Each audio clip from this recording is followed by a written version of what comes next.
رات ہونے والی بارش نے موسم کی سردی کو دو چند کر دیا تھا۔ پوری رات برسنے والی گھٹائیں فجر سے ذرا پہلے تھمی تھیں، مگر ابھی بھی ہلکی ہلکی پھوار نے نمی گھول رکھی تھی۔ اللہ اکبر کی صدا نے اس کے جامد وجود میں حرکت پیدا کی۔ ساری رات ایک ہی جگہ منجمد جسم اکڑ چکا تھا، تکن پور پور میں سما گئی تھی، مگر اب کی پکار پر لبیک کہتا وہ اسپتال کے احاطے میں بنی مسجد کی طرف چل پڑا۔ اپنے تمام گناہوں، تمام خطاؤں کی معافی مانگنے کے لیے اسے اپنے رب کی ہی طرف جانا تھا، اور کوئی جائے پناہ تھی بھی نہیں۔ سجدے میں سر نگوں ہوتے ہی اس کا چہرہ اور زمین بھیگنے لگے، جانے کہاں کہاں سے کے آنسو تھے جنہیں وہ بہائے چلا جا رہا تھا۔ پورے خشوع و خضوع سے نماز کی ادائیگی کے بعد اس نے دعا کے لیے ہاتھ اٹھائے تو دل کی دعائیں آنسوؤں کی لڑی میں بدلنے لگیں۔ اے میرے رب، میرے گناہوں کو میرے لیے سزا نہ بنا، میری کوتاہیوں کو میرے پچھتاوے نہ بنا۔ مجھے ایک موقع دے دے کہ میں اسے بتا سکوں کہ وہ میرے لیے کیا ہے، ایک موقع جو مجھے محبت کی عدالت میں معافی دلا دے، میری دعاؤں کو قبول کر دے، مجھے معاف کر دے میرے پروردگار، اسے مجھے لوٹا دے میرے رب، لوٹا دے۔ بچوں کی طرح زاروں کے تار روتا ہوا وہ دوبارہ سجدہ ریز ہو گیا۔ میم آپ کا فون ہے۔ ہینڈ بیگ میں سیل فون رکھتا اس کا ہاتھ ایک لمحے کے لیے رکا۔ اس نے پلٹ کر دیوار گیر گھڑی میں ٹائم دیکھا، 1 بج رہا تھا۔ بہت تسلی سے اس نے بیگ میں اپنی باقی اشیاء کی موجودگی کا یقین کیا، پھر آہستہ آہستہ چلتی فون اسٹینڈ کے پاس آئی، جہاں کھڑی ملازمہ روز دہرائی جانے والی بات کے انتظار میں تھی۔ کہہ دو کہ میں گھر پر نہیں ہوں۔ فون کے بالکل قریب آ کر اس نے غصے سے کہا اور فوراً پلٹ گئی۔ اس کا مقصد پورا ہو گیا تھا۔ ملازمہ نے خاموشی سے فون کان سے لگایا۔ ٹھیک ہے، اور سب خیریت ہے؟ اسے کچھ بولنے کی ضرورت ہی نہ پڑی، صاحب نے ہوتی بات ختم کر دی۔ جی سر، وہ اٹکی، لیکن کیا وہ پریشان ہوا؟ سر، میم 2 دن سے کھانا نہیں کھا رہی، غصہ بھی آیا ہوا ہے بہت، شام تک اور دیکھ لو ورنہ جھٹ کال کر کے انفارم کر دینا۔ Okay okay sir. Receiver cradle پر ڈال کر وہ کچن کی طرف چل دی۔ نماز اور تلاوت قرآن پاک سے فارغ ہو کر دوبارہ اندرونی حصے کی طرف جانے لگا۔ 2 سورج تمام دنیا کو اپنی روشنی میں نہلا چکا تھا۔ قرب الہی نے اس کے دل کو پرسکون کر دیا تھا۔ اب وہ کوریڈور میں داخل ہی ہوا تھا کہ نرس نے اسے جا لیا۔ مبارک ہو سر، آپ کے پیشنٹ کو ہوش آ گیا ہے۔ واقعی؟ جی sir, but she is still in I C U, nurse نے جواب دیا۔ Oh thank you so much sister. وہ آئی سی یو کی طرف بھاگا۔ آئی سی یو کے شیشے کے اس پار اب وہ ساکت وجود اتنا بھی ساکت نہ تھا، بلکہ زندگی کی کرن نے اس کے وجود میں ارتعاش پیدا کر دیا تھا۔ ڈاکٹرز مختلف طریقوں سے اس کا معائنہ کرنے میں مگن تھے۔ وہ دواؤں کے زیر اثر دوبارہ غنودگی میں جا چکی تھی، مگر ایک حوصلہ افزا پیش رفت کے بعد ابھی بھی اسے اندر جانے کی اجازت نہ تھی۔ اس وقت ڈاکٹر احمد باہر آئے۔ وہ اس کے بہت پرانے جاننے والے تھے۔ مبارک ہو young man, she is better now. ہنستے ہوئے انہوں نے اس کے کندھے پر ہاتھ رکھا۔ تھینک یو انکل، اگر آپ نہ ہوتے تو کم آن میری جگہ کوئی بھی ڈاکٹر ہوتا وہ یہی کرتا۔ وہ شفقت سے کہنے لگے، اینی وے شام تک انہیں روم میں شفٹ کر دیا جائے گا، تم وہیں مل سکو گے، بہتر ہے ابھی کچھ دیر آرام کر لو۔ وہ متفکر تھے، کل سے اسی حالت میں دیکھ رہا ہوں تمہیں۔ Okay uncle, but thanks again. وہ مسکرا دیا۔ Take care. وہ اس کا شانہ تھپکتے ہوئے مصنوعی خفگی سے گورے 4 کنال پر محیط یہ وسیع و عریض حویلی آج پھر ماتم کدہ تھی۔ صبح سے ہی لوگوں کا تانتا بندھا تھا۔ 21 سال پہلے اس حویلی پر جو قیامت گزری تھی، وہ داستان آج بھی گاؤں کے لوگوں کو ازبر تھی۔ رات کے اندھیرے میں پولیس سے بھاگتے ڈاکوؤں نے اس حویلی میں پناہ لی اور اچھا موقع جان کر نہ صرف حویلی کے مال پر ہاتھ صاف کیا، بلکہ 3 جوان لاشیں بھی چھوڑ گئے۔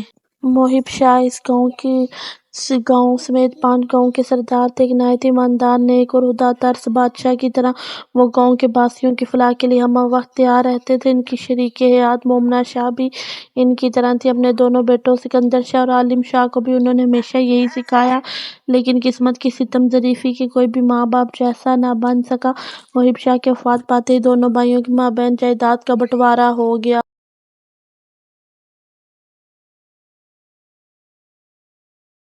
سکندر شاہ بڑے بیٹے ہونے کی وجہ سے سردار بنے۔ ان کے بیگم مومنہ بیگم کی سگی بھانجی تھی، پیار کرنے والی اور ملنسار۔ سکندر شاہ جیسے ظالم اور اکڑ انسان کے ساتھ گزارا کرنا انہی کا صبر تھا، مگر اذلان کی پیدائش کے بعد سکندر شاہ انہیں تھوڑی بہت اہمیت دینے پر مجبور ہو گئے۔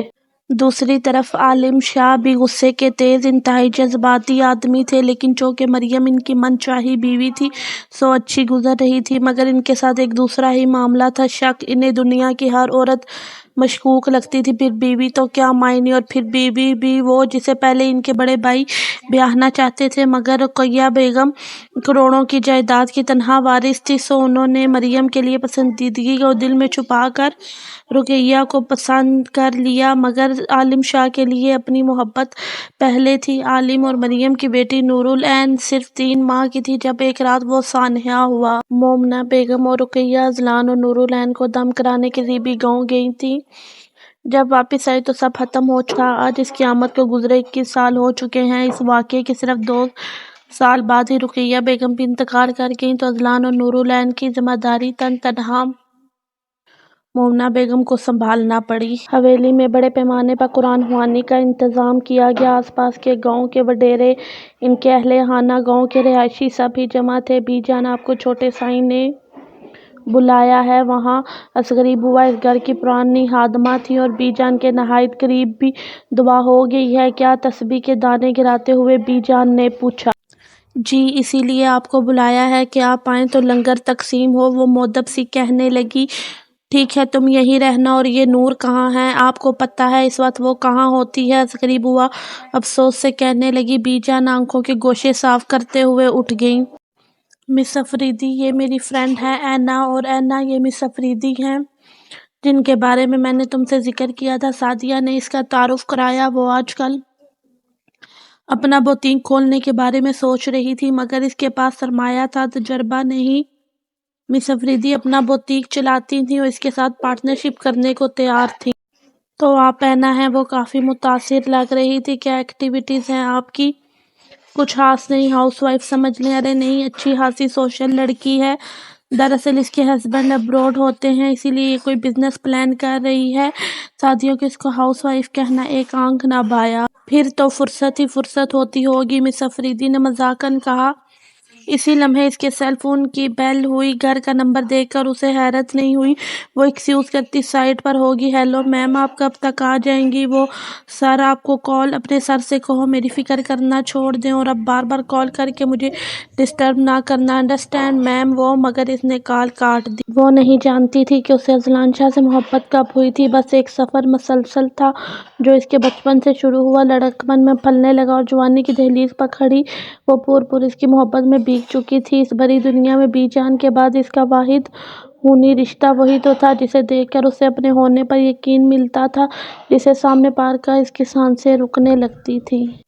وہ جانتی تھی محبت کا یہ سفر تو وہ تنہا طے کر رہی ہے، وہ اس کا شریک نہیں ہے، بلکہ ایک محبت کے سفر میں ہی کیا زندگی میں کسی بھی راہ پر وہ اس کے ساتھ نہ تھا۔ اسے یاد نہ تھا کہ اذلان نے اسے کبھی خود سے مخاطب کیا ہو، بلکہ اگر وہ ایسا کر لیتی تو اس کا لہجہ اتنا سرد ہوتا کہ آئندہ کئی مہینوں اس سے کلام نہ کر پاتی۔ اول تو ملاقات ہی شاذ و نادر ہوتی، دونوں ہی چھوٹی عمر سے بورڈنگ اسکول رہے تھے۔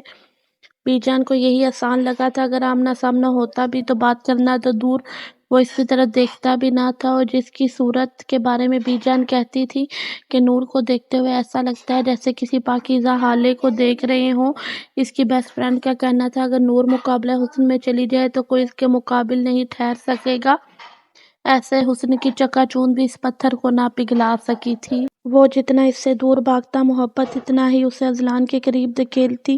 وہ کم گو تھا، لیے دیے رہنے والا تھا، اس کی دوستیاں بہت زیادہ نہ تھیں، مگر پھر بھی نور نے اسے اکثر ہنستے دیکھا تھا، مگر جیسے ہی وہ سامنے آتی اس کے لب بھینچ جاتے، چہرے پر نرمی کی جگہ سختی آ جاتی اور وہ اس کی موجودگی سے یکسر انجان بن جاتا۔ ایسے میں ماں کی کمی اسے اور شدت سے محسوس ہونے لگتی تھی۔ ماں کی تصویر گود میں رکھے وہ خاموشی سے بس اس پر اپنی انگلیاں پھیر رہی تھی، اس کا دکھ قطرہ قطرہ تصویر پر بکھر رہا تھا۔ میں کیا کروں مما، کس سے کہوں؟ بی جان کو بتانا انہیں پریشان کرنے کے برابر ہے، وہ میری خواہش پوری نہیں کر سکیں گی تو ان کا دکھ بڑھ جائے گا، اور جب تک وہ آج تک اپنی اولاد کا غم نہیں بھولیں۔